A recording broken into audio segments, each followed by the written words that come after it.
As Pete mentioned, you could go to my website, www.robgagnon.net.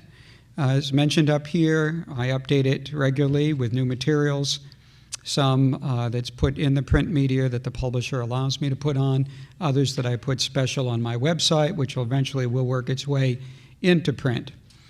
And if you have any questions, either arising from today or particular issues, you want to know where do I deal with this issue online or in print, then you can contact my email address, which is listed up here.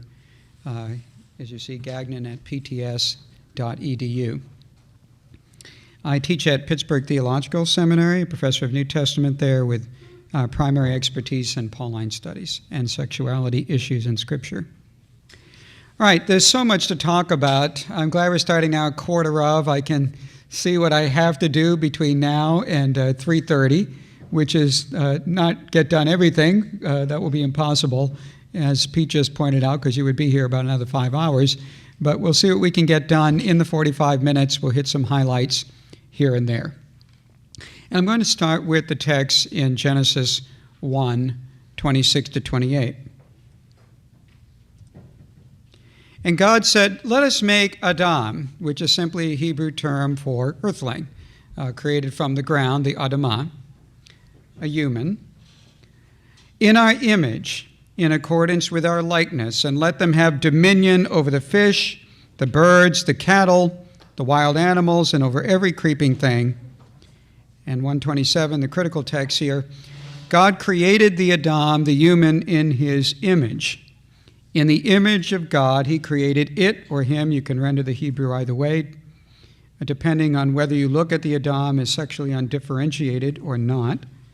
Male and female, he created them. And there's an occasion for talking about the differentiation. 128, and God blessed them, and God said to them, "Be fruitful and multiply, and fill the earth and subdue it, and have dominion over the fish, the birds, and every living thing." Now, one thing I want to address right away is the connection here between image of God and the creation of the human or the Adam as male and female. I would suggest that the close proximity of these two lines, back to back, would suggest that there is a connection. Now, some would argue, well, it can't be a connection here because obviously also animals are differentiated into male and female, and they are not created in God's image. That argument is true, but its application to what I'm presenting is irrelevant, because my point is simply that the connection here is God has intersected these two with regard to humans. That is, he's made what human beings do sexually matter. For a number of years, my wife and I had a little dog, Coco, a cockapoo, sweet little dog, part Cocker Spaniel, part Poodle. We love Coco, although we did realize once, after having Coco for about 10 years, and then finally we had our first child, Karis, who's a sweetie pie, now 13, and my other daughter too, Eliana, now 9, there's a little plug there. But once Karis arrived at home, we suddenly realized that Coco was a dog. How about that? We thought Coco was our child. Then we found out, no, Coco is just a dog. And that was a bad day for Coco. Poor Coco. Anyway, I digress. Coco was not very discriminating when it came to sexual practices, I found. But God really didn't hold Coco accountable for that, because Coco was not made in God's image. If I followed Coco's sexual practices, God would hold me accountable because I am made in God's image. And that's the point here. What you do sexually impacts the image of God stamped on your being. You can either efface or enhance that image based on what you do sexually. That's the point of this text here. And to elaborate on that a little further, some of this which we already made, again, the point being that human sexual differentiation is uniquely integrated into God's image. Okay, our previous speaker will like this quote. This is from Nahum Sana, Jewish scholar in the Jewish Publication Society commentary series, this one on Genesis. He's widely recognized as a premier scholar in the study of Genesis. And he writes, quote, human sexuality is of a wholly, commenting on this text, is of a wholly different order from that of the beast. Sexual perversion is viewed as a desecration of the divine image of man. In other words, what a man does sexually will impact the image of God stamped in his being. So, unlike animals, what humans do sexually could efface or enhance God's image. Now, that's a very, very powerful statement about the importance of sexuality in God's larger program for humanity. And right at the heart of that is the sexual differentiation between two primary sexual counterparts, male and female. You mess with that, and you mess with the image of God. There's much more we could say about Genesis 1, but because of time limitations, I'm going to move on to Genesis 2. And Yahweh God said, it's not good for the Adam or human to be alone. I will make for him a helper as his counterpart. The word there is konegdo. We'll talk about that in a moment. And as you know, Yahweh God formed from the ground, the Adamah, every animal of the field and every bird of the air and brought them to the Adam. But for the Adam there was not found a helper as his counterpart. And Yahweh God caused a deep sleep to fall upon the human, or Adam, and he slept. And he took one of, literally the preposition here in Hebrew is from, his sides. I noticed my translation here. Your usual translation will be ribs. I will come back to that in a moment. And he closed up its place with flesh. And Yahweh God built the side, or rib, selah is the Hebrew word, that he had taken from the Adam into a woman. And he brought her to the Adam, or human. And the Adam said, this at last is bone from my bones, and flesh from my flesh. To this one shall be given the name woman, Hebrew Isha. For from man, Ish, now this is the first introduction of the gender-specific term, man. Adam is not a gender-specific term. From man, this one was taken. In other words, he becomes an Ish as a result of the extraction, a gender-specific being. Previous to that, he can just be referred to as an Adam, without specific differentiation.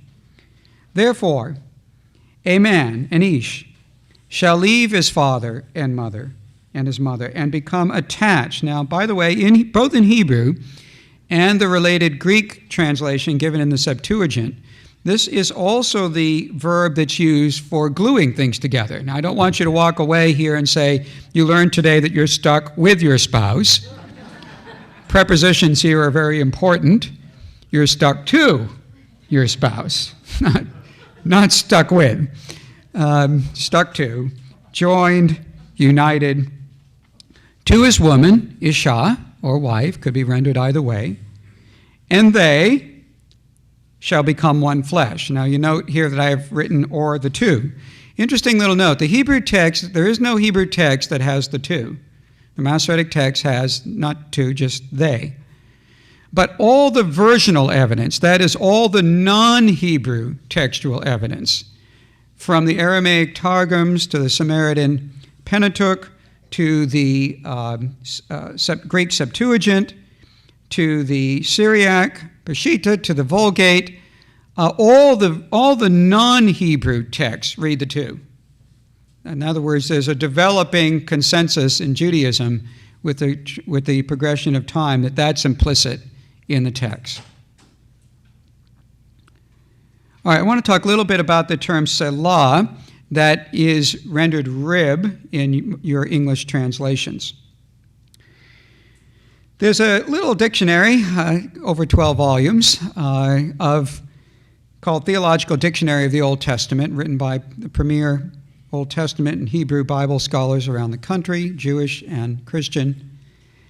And in volume 12, which talks about this term, selah, the entry written by Hans Joseph Fabry, Fabry says, if selah does mean rib in Genesis 2:21-22, it does so only in this one passage. That is, and not in the 36 other occurrences in the Old Testament. This semantic singularity, of course, suggests that one seek a different solution, which is what I'm going to do. What does it mean elsewhere? Well, in 2 Samuel 16:13, Selah refers to the side of a hill, and everywhere else in the Hebrew Bible, it refers to the side of various parts of sacral architecture. Whether the side of the ark, the tabernacle, or incense altar, as reported in the instructions in Exodus, or the side planks and side rooms of the Solomonic temple, according to 1 Kings, or various elements of the eschatological temple portrayed in Ezekiel. Now, what does that suggest? According to Fabry, I agree with Fabry at this point, it suggests that human beings in their sexuality are sacral architecture. God has designed them specifically by integrating sexual differentiation into their image-bearing role. It's very similar when Paul in 1 Corinthians 6, when he's talking about sexual immorality and still discussing the case of the incestuous man in chapter 5, makes the point that you are a temple of the Spirit of Christ that is in you, and that you've been bought with a price and you don't belong to yourself anymore, but to God, so glorify God in your bodies. Well, that notion of the body in its sexuality being a temple of God is already in Nietzsche to some extent presented in Genesis itself by the use of this term, Selah, and nearly everywhere else in connection with sacral architecture. It's a way of underscoring the point that we made earlier with regard to Genesis 1. You mess with the significance of sexual differentiation, and you mess with something sacral and holy to God. Now, I want to talk more about Selah here in connection with the implication in context. That is, with the discussion of extraction. The remark, flesh for my flesh, that's mentioned in Genesis 2:24, though formulaic, may also suggest an extraction of flesh. The Akkadian cognate includes the flesh in the area of the ribs, and it often designates the rib cage rather than one single rib. At the very least, the image in Genesis 2:21 to 22 is that of an indeterminate amount of flesh and bone taken from one of the sides of the as yet undifferentiated human, from which is then formed man's sacred complement. Okay, that's sort of a mouthful. We don't know how much is taken, some indeterminate amount, more than a single rib, as much as the whole side or some portion thereof. That is then removed from the Adam, from the human, and once removed, it leaves a sexually differentiated being, an ish, a man, to form the sacred complement to that man now, the missing element, sexually speaking. Now, this is certainly later, but it's a lot earlier than our own day, from Philo of Alexandria, a Jewish philosopher from Alexandria, Egypt, in the 1st century, makes the following points about the creation of woman, although he reads it allegorically. Still, it informs us about his understanding of the image here. Love brings together and fits into one the divided halves, as it were, of a single living creature. Notice he doesn't talk about a single rib being extracted, but halves. And which side, the Greek term pleura, did he take? For we may assume that only two are indicated. Did he take the left or the right side? Talking about the creation of woman. We know it in terms of our common expression about your other half. Or men, if you know what you're doing, you'll say your better half. Right? Otherwise, you still got a lot to learn. That will be another class session later. Private session. You can arrange that with me individually. It won't take long, by the way. Genesis Rabbah, an early rabbinic commentary on Genesis. Rabbi Samuel bar Nachman, 3rd century, said, when God created Adam, he created him double-faced, then he split him and made him two backs, one back on his side and one back to the other side. Selah means one of his sides, as you read, and for the other side, Selah of the tabernacle, Exodus 26. Now, he disagrees with Philo in terms of whether it's left-right, front-back. I don't really care. I'm merely pointing out that some larger extraction than a single rib is suggested here, indicating the other half. Now I want to look at the term konegdo, which I've rendered as his counterpart, getting for the Adam a helper as his counterpart.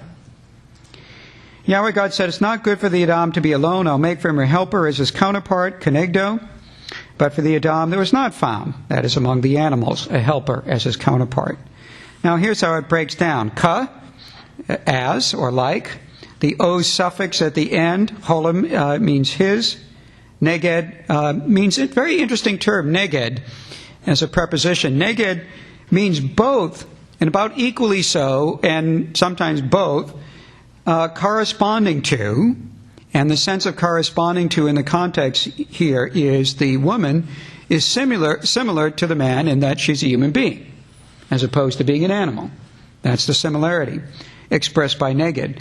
The difference, neged also can connote equally difference, opposite. Isn't that interesting? Same term can mean both corresponding to and opposite, and about equally so if you do a concordance search of the Hebrew Bible.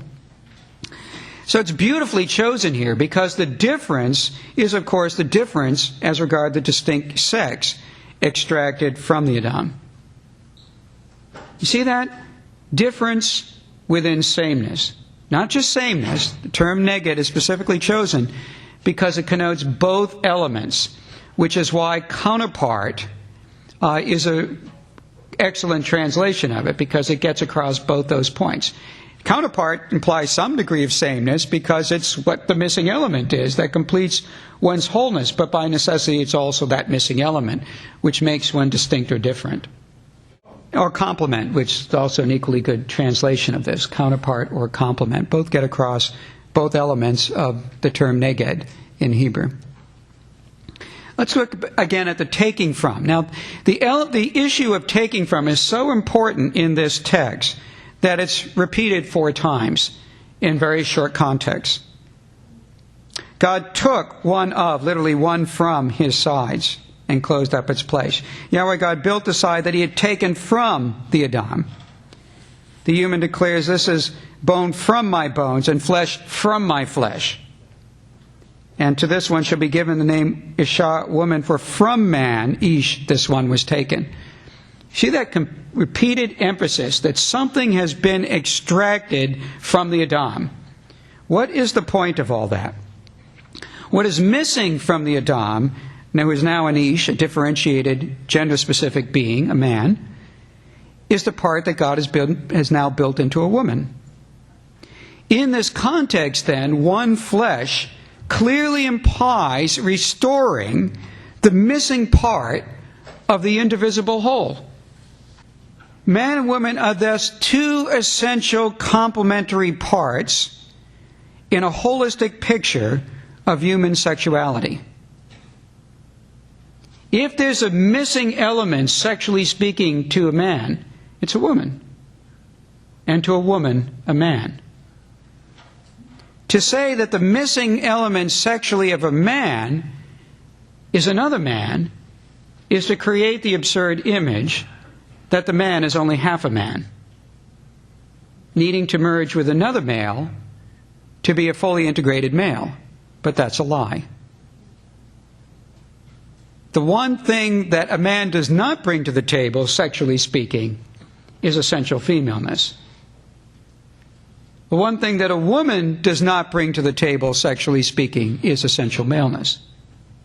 And homosexual persons know this, by the way. Because if they identify as category 6 on the Kinsey spectrum, exclusively homosexual, why are they not happy with, say, for example, a homosexual male, a particularly gender nonconforming female, a masculinized woman? Why must it be a man, another man? Because they recognize there's something essentially male about a male that can't be replicated even by an extreme gender nonconforming woman. It's not another man that is the missing part or a sexual complement of a man, but a woman. That's the point of the analogy, of the storyline in Genesis 2. One flesh, then, does not mean merely the same family in this context, but the restoration of a sexual hold. The idea of a woman, incidentally, of being taken from an original human is important in Genesis because in the other major story of the creation of woman that we find in Mesopotamia, that doesn't happen. Instead, in the story after Hasis, 7 human males and 7 human females are formed separately from a mixture of clay and the flesh and blood of a slaughtered god. There's no direct extraction from an original human, from an Adam, creating a whole, something missing, that then is complemented by that thing that is extracted. So there's some special point that's being made in Genesis 2 that does not redound generally in the ancient Near East. And by the way, there are also several texts from early Judaism that emphasize the point that woman is a part of man. 4th Maccabees, for example, the mother of the 7 sons who's about to be slaughtered for her faith by Antiochus Epiphanes declares, "I was a pure virgin and guarded the side or rib that had been built up from the man." The Apocalypse of Moses, Eve asked Adam to kill her so that God and his angels would no longer be angry at him, with Adam then responding, "Why should I bring death to my side?"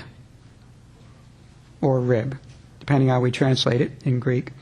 Against the image that God made. And later, Eve's death is portrayed as the time when Adam's side or rib would return to him. The missing element, sexually speaking, from the man. And also the text from Philo and the rabbis that we cited earlier about Selah meaning side. So what does Genesis 2 teach us? We have an image of one flesh becoming 2 sexes.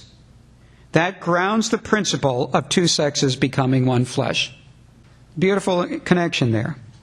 Marriage is viewed as a reconstitution of the divided halves. Same-sex unions are then erotic unions are precluded structurally. Homoerotic unions require a different kind of creation story, the kind we find in Plato's Symposium, where we start with several original binary beings, male-male, a female-female, and a male-female, that are then, after Zeus gets angry at them, each split in half, and the one you emanate from most determines which half you long for. That's a way of positing some sort of existence and creation of homosexual behavior, but that's not what we have in Genesis. Nor is this an issue of misogyny, about women hating. Oftentimes, scholars have argued that the opposition to homosexual practice is just about opposing women. And there's no element of that here in the Genesis 2 text. Quite simply, both, and in one, both participate in the renewal and governance of creation, and there's great joy at rejoining with one's sexual half in Genesis 2. And by the way, Genesis 3:16 attributes the husband's rule to the fall, as a side note. All right, that's all we're going to do with Genesis. Oh, well, we should say this too. The text does teach us about the holistic fittedness of a man-woman union. There is a deeper truth here that's being expressed within the symbolism of the storyline, namely in terms of anatomy, physiology, psychology. Man and woman are each other's sexual complements. It's not just about the plumbing, although it certainly includes the plumbing, and I've never met a homosexual male who wasn't interested in the plumbing. That's because he's male. Just as all heterosexual men are interested in the plumbing, not of another male, but of women. But of course it's more. It's not just about more intimacy. Sometimes people say, that's all really homosexual practice, you just want intimacy. No, it's not just about that. Sex is about more than just intimacy. I'm very intimate with my 2 daughters. I would die for them in a moment. Okay, but if I have sex with them, I go to prison. Rightfully so. Okay? I'm very intimate with my family members. I'm intimate in my love and commitment to other members of the church. But if I have sex with any of these, there's a big problem. It's not just more intimacy. It's about a joining together of embodied existences which Jesus intended, and the entirety of Scripture intended, for man and a woman only.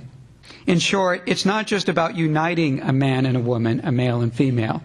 the image that's presented is really about reuniting, in the sense that if you have a sexual spectrum completed by the existence of two primary sexes, male and female, those two that are brought together constitute a single sexual whole. And you can't fake that through some sort of gender nonconformity. It requires the union of somebody who's essentially male and somebody who's essentially female. Now let's segue over to Leviticus. Leviticus 18:22. With a male you shall not lie. I'm translating here very literally the text from the Hebrew. Lyings of a woman. That is, as lying with a woman, as though lying with a woman, or as a woman lies. It is an abomination. To'avah. Leviticus 20:13. And a man who will lie with a male, literally, lyings of a woman, that is, as lying with a woman, they have committed a to'avah, an abomination, something detestable to God. The two of them, they shall certainly be put to death, their blood be upon them. Now some will say, well, we don't want to stone anybody anymore, capital sentencing for this, so therefore the whole commandment is irrelevant. Well, that's not really good reasoning. Capital sentence also applies to incest and to adultery and to bestiality. We don't apply the capital sentence to any of those, but we don't approve the behavior either. There are good reasons for that, as we see later when we talk about Jesus and the story about the women caught in adultery, but that's for the next time. I want to move on to... Now, an argument that's often made is it's just like a purity issue that we no longer abide by anymore, so what's the big deal? We should just get over it. It's in Leviticus after all. What do we care about anything written in Leviticus? Well, do remember that according to Jesus, the second greatest love commandment, Leviticus 19:18, is right between the two chapters on sex laws, okay? So don't throw out the whole Leviticus as unimportant here. Let's be a little bit more discriminating, shall we? So let's evaluate hermeneutically in terms of interpretation of the text. How do we evaluate whether this command is an important one or not? Well, first of all, it's part of a much broader Old Testament witness. It's hardly the only occurrence of a prohibition. Every single commandment of Scripture that has anything to do with human sexuality presupposes a male-female prerequisite. Every legal piece of legal material, every exhortation, every proverb, every poetic image, every simile that has anything to do with human sexuality always presupposes a male-female prerequisite. That's not accidental. The prescription is presented in Scripture as absolute. There are no exceptions given anywhere. You can incidentally compare that to incest. You do find some of the patriarchs engaging in activity that's subsequently regarded as prohibited by Levitical law. Of course, the argument the rabbis can say is that, well, they came before the Levitical law. But then the Levitical law came and it closed those loopholes. And that's true. It came later and closed the loopholes. But you never had to close loopholes later with regard to the commandments about homosexual practice implicit already in the Genesis text, as we noted in Genesis 1 to 2. It was always absolutely prohibited. That would suggest it's even more, to violate it is even more severe than a violation of incest, which, as we'll note in our third presentation, is analogically related. It's grouped with other relevant sex prescriptions that we still think are wrong today. For example, adultery, incest, and bestiality. In Leviticus 20 takes the sex laws in Leviticus 18, and it then reorders them according to priority of offense. The most severe offenses being listed first in Leviticus 20, 10 to 16, and this is included in that list. Included in that list is the prohibition of adultery, the prohibition of bestiality, and the prohibition of the two worst forms of incest, sex with one's child or affine substitute, sex with one's parent or affine or step substitute. Okay, so it's regarded as a supreme offense. By the way, the prohibition of sex with a menstruating woman does not appear in the first tier in Leviticus 20. So that would be the one, if you're going to bracket one off as different from the rest, that would be it. What is the reason for the prescription? Well, it's implicit in the prescription itself, as oftentimes in Old Testament legislation. A male shall not be made a man's sexual counterpart, because he's not. Somebody say, well, purity language is used in Leviticus 18. Purity language is indeed used in Leviticus 18, but purity language often buttresses moral issues, especially with regard to sex. Even in our own day, when we talk about certain sexual offenses as being dirty, we don't mean that they're not really wrong. It's a way of adding an additional form of societal revulsion to conduct that is otherwise prohibited to reinforce the prohibition. They have to watch where the purity language is used and in what context. This is clearly a case in context of moral purity rather than ritual purity. And to make that point, let's segue over to another slide. Do the Levitical prohibitions refer to ritual or moral impurity? Okay? All the indicators, I would argue, in the context suggest moral impurity. For example, they specifically refer to the forbidden sex acts as iniquity or sin, not just ritual uncleanness, according to Leviticus 18:25. Context does not permit absolution for the sexual offenses in Leviticus 18 merely through ritual acts. They do not treat the sexual offenses in chapters 18 and 20 as making the participants contagious to touch, as many forms of ritual impurity. Okay, you come into contact with a corpse, you're ritually impure. Doesn't matter what your opinion is, whether you intended to come into contact, whether it was advertent or inadvertent, it doesn't matter, you're ritually impure. That's not how moral impurity works. Moral impurity is not contagious. And the sex offenses in Leviticus 18 and 20 are generally not contagious to touch. In Leviticus 18 and 20, they do not penalize persons without willful intent.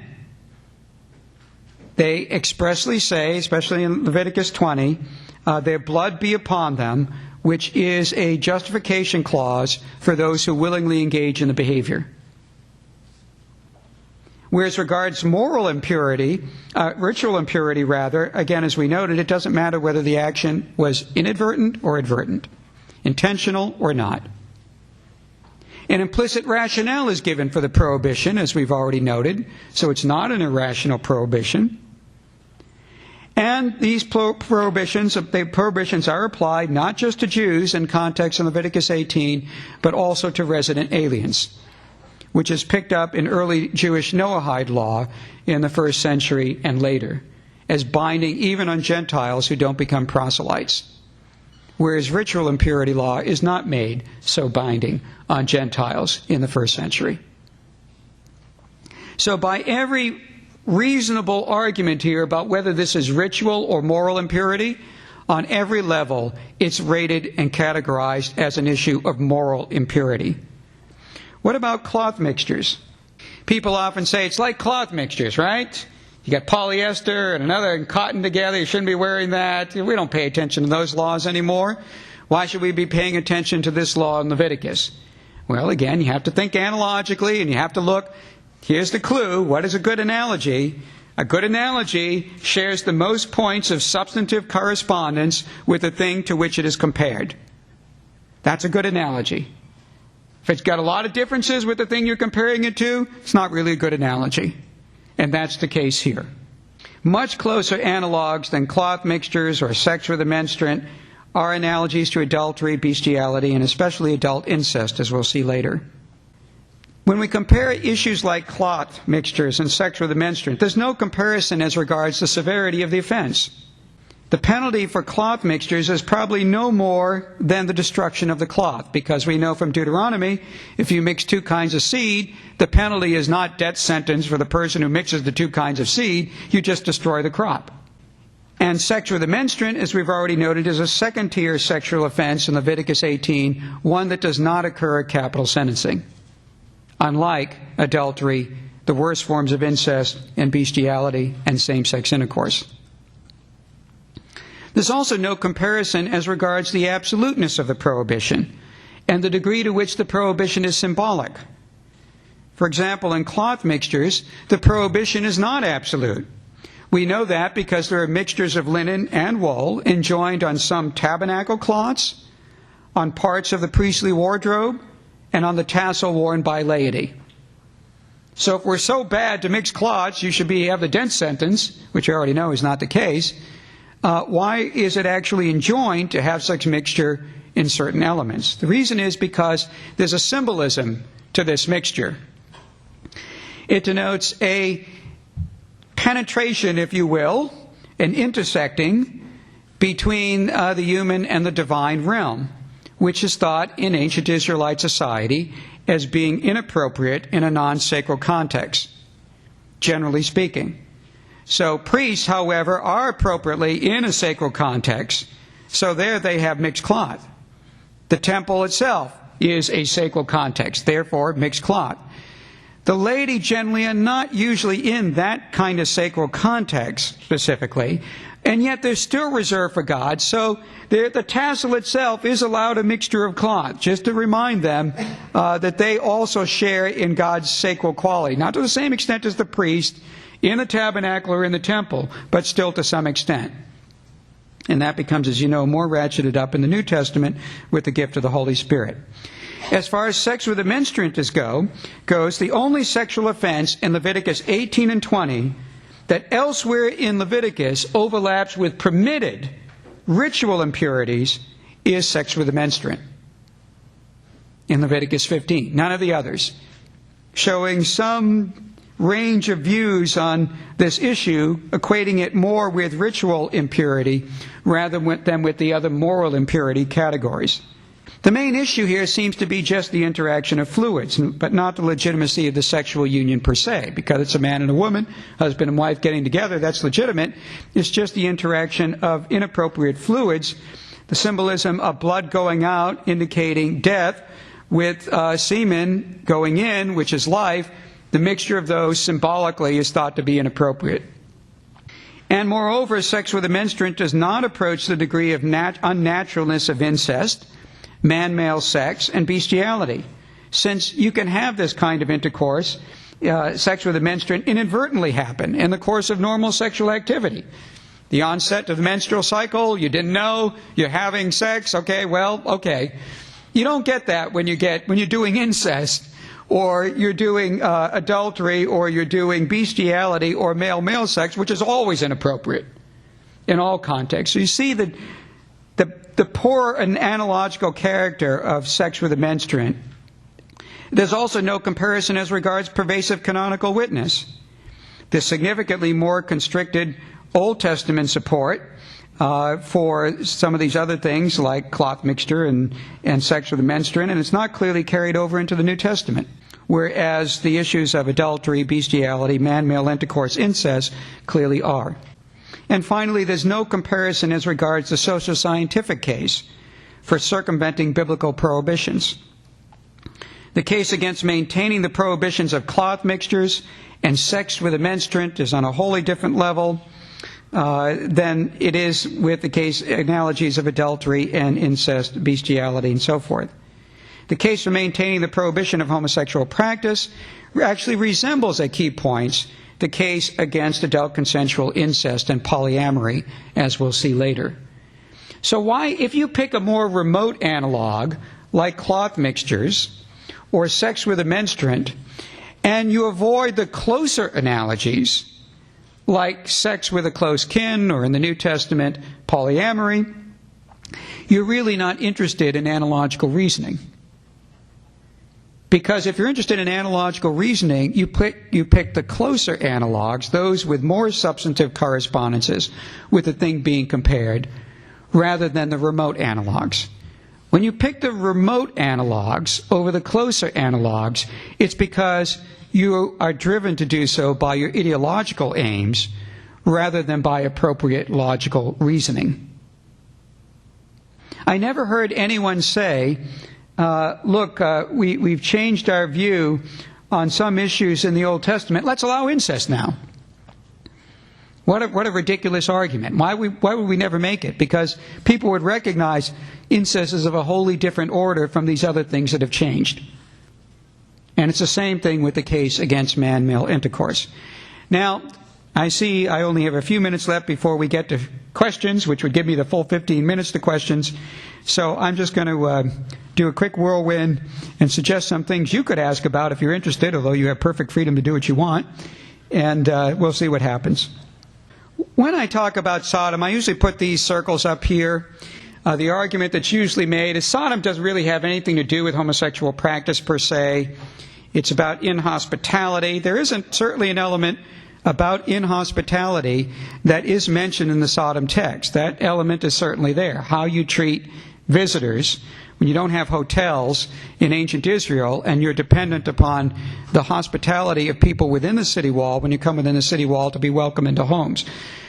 There's certainly an element of that, but it's not to the exclusion of the issue of man-male intercourse. Let me give you an analogy here and see how you read this. Suppose I tell you a story about a man who has coercive sexual intercourse with his father.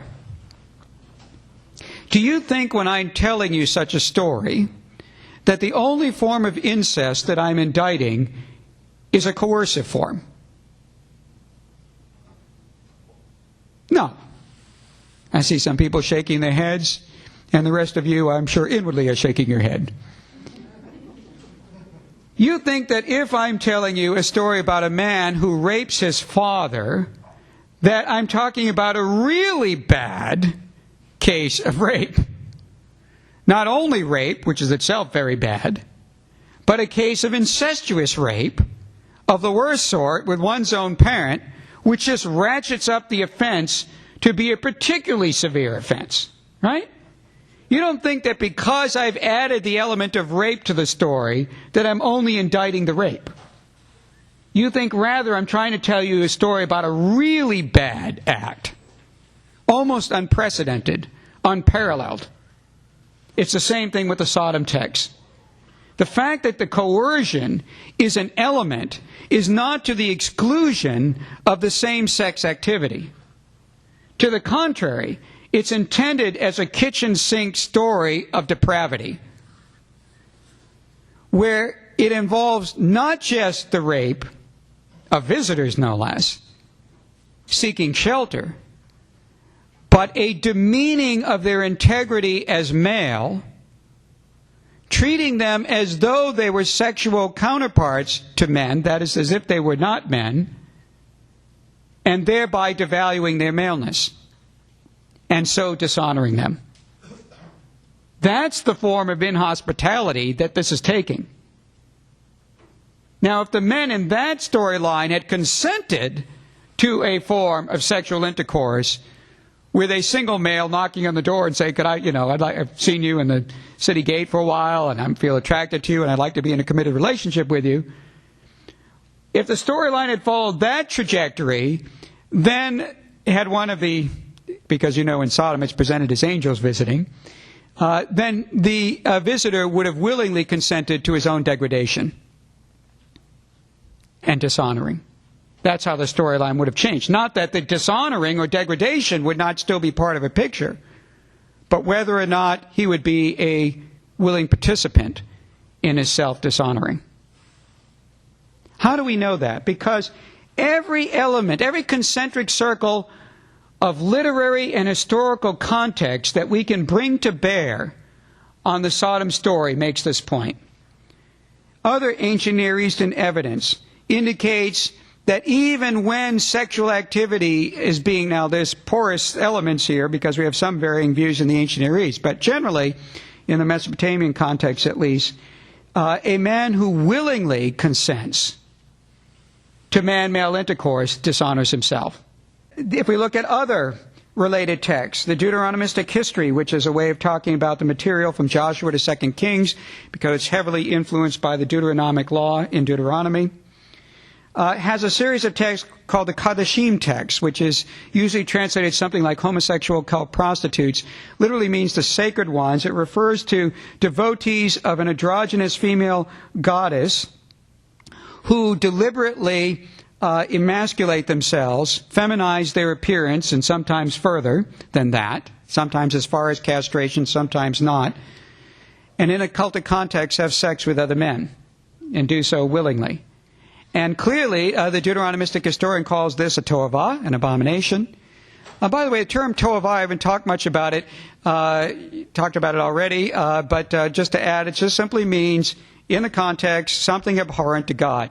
And people usually say, well, toavah, abomination, is just used for ritual impurity. People who say that obviously have not used a Hebrew concordance. Because if you just crack open a Hebrew concordance, and you look up all the occurrences of toavah, and you can see it laid out in about 4 or 5 pages of my first book, where I talk about its uses elsewhere, in virtually every occurrence, I found one possible exception, that only possible, in terms of the view of the narrator. With that one possible exception, everywhere else in all the other occurrences, it refers to forms of offense that we still regard as wrong today, and usually severely wrong. Most importantly, things like idolatry, incest, child sacrifice, murder, things of that sort. Okay? So it doesn't mean something ritually impure. It just simply means something that God abhors or detests. And the story of the Levite at Gibeah, which actually draws on some of the actual phrases from the Sodom text and clearly is related to it, can almost be looked at as the earliest commentary in the Sodom text. We can talk about that if there's questions about it, but that also implies, too, that the offense, given the fact that it's part of the Deuteronomistic history, where the narrator clearly regards even consensual forms of man-male intercourse to be an abomination, obviously then the writer wouldn't think only exploitative forms are being indicted in the parallel story of the Levite at Gibeah. You can look at Levitical laws we've already done, and again the presupposition of every narrative, law, proverb, exhortation, metaphor, and poetry in the Old Testament about sexual issues always presupposes a male-female prerequisite. You can look at the history of the interpretation of a story, whether in Ezekiel 16, Jude 7, 2 Peter, Testament of Naphtali, 2 major first-century Jewish writers, Josephus and Philo. If you have any questions about any of these texts, like the Ezekiel text or the Jude text, you want to talk about that some more, we can do that in the question time. At every level of literary and historical context that you can approach when you look at the Sodom text, it indicates that part of the indictment is the indictment of degrading the maleness of men in the city by treating them as if their maleness has no bearing on their identity. Okay? I'm going to leave it there. We didn't say anything about David and Jonathan. We could also talk about that if you have questions. But this is your time to ask any questions about the Old Testament witness. I only ask that you limit it to that because my talk tomorrow morning will be in the New Testament witness. And after that, we're going to talk about in the third talk about the use of analogies, about some scientific evidence stuff, and about use of philosophical or nature arguments and hermeneutical principles generally. Okay, so just now about the Old Testament witness. Very good. You have read my mind. What about David and Jonathan? Thank you. There are no plants in this audience. I didn't put them up to that earlier. I'll have to do the favor for you later. Just tell me what you want me to ask. Okay. The problem with the misuse of the David and Jonathan text, why it's misused, and it's often sometimes treated as if this were an erotic relationship, is it confuses erotic language with non-erotic covenant kinship language. Okay? I'm going to give a couple of examples of that. I don't think we can do the whole thing because of time, but just a few examples. Compare, for example, at one point the text in 1 Samuel says, the soul of Jonathan was bound to the soul of David, and Jonathan loved him as his own soul. Erotic, right? That's how it's sometimes read by homosexualist interpreters. However, Genesis 44 says that Jacob's soul is bound up with his son Benjamin's soul. And that's certainly not erotic. It's kinship language. By the way, covenant is kinship. Covenant is the establishment of kinship across non-bloodlines. Marriage is a form of covenant. Adoption is a form of covenant.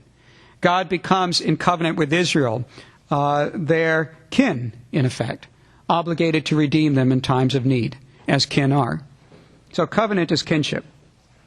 Love your neighbor as yourself. Is that erotic? But that's very similar to the language of Jonathan loved him as his own soul. But it's not all erotic. Compare it, too, with the language of covenant treaties. For example, you must love him as yourselves, addressed to vassals of the Assyrian king Ashurbanipal. He's not talking about having sex. It's establishment of kinship across non-bloodlines. The reference to King Hiram of Tyre as David's lover has nothing to do with sex. Okay? Take another example. Jonathan delighted very much in David.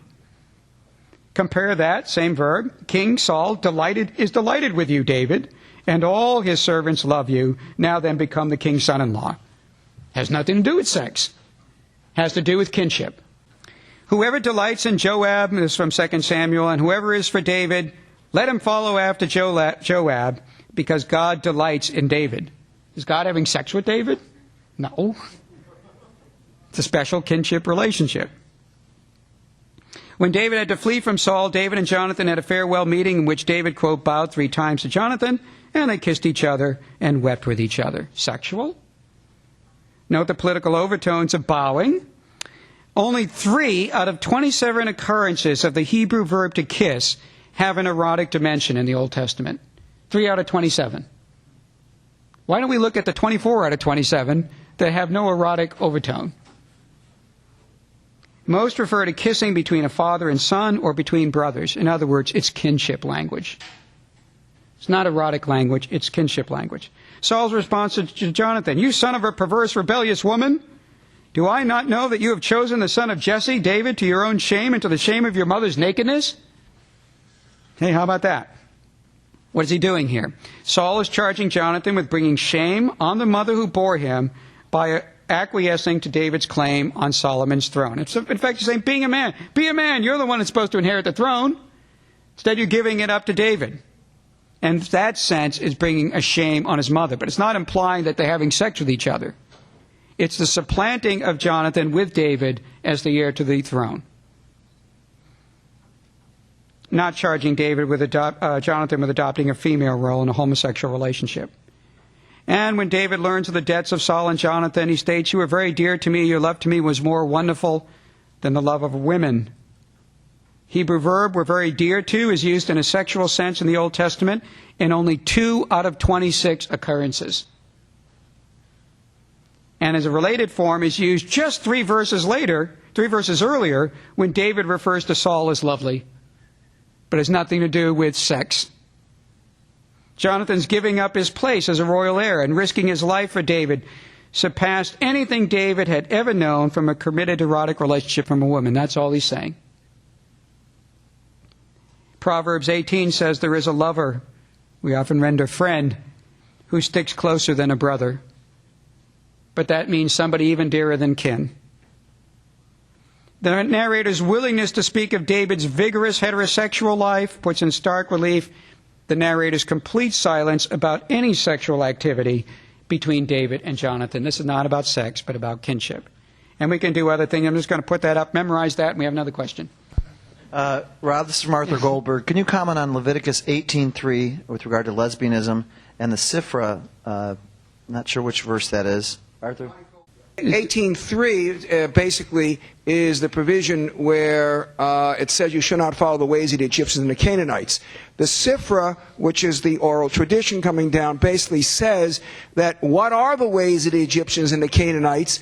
And they say a man shall not, Hebrew word noseh, a man, and a woman shall not noseh a woman. That's right. And the Hebrew word noseh, depending upon how one interprets it, either is taking in a physical sense or marry, which, by the way, is a very nice provision of saying that the Torah, or the Old Testament, basically forbids same-sex marriage way back when. That's right. And more importantly, the lesbianism, because a lot of people, you spent most of the time, I understand you didn't have time, going through the 1822 provision, but lesbianism is also specifically prohibited in the Old Testament through the Sifra interpretation of 18:3. Yeah, I just think it's important for people to know that. Yeah, I would say implicitly that's true, and we will mention some rabbinic texts tomorrow when talking about the New Testament, which do specifically forbid men marrying males and women marrying women.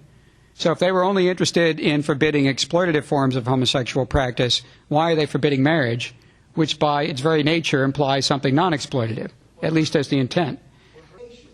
Briefly, why women having sex with women is not specifically forbidden in ancient Israel is suggested by the larger context in the ancient Near East, where also we find only one I think, one extant prohibition of forbidding lesbianism. In other words, it's hardly ever mentioned. Why? Because women's sexual lives are tightly regulated in the ancient Near East, and it simply never emerges as a possibility.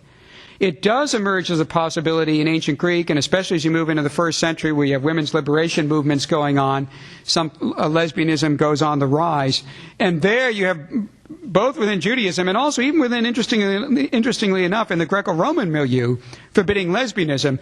Even homosexual males in the Greco-Roman milieu forbid lesbianism. With one or two possible exceptions, we don't know of males in the Greco-Roman milieu who approve of lesbianism. Nobody does. So to argue that there could have been acceptance of lesbianism, but not of male intercourse, gets it all backwards.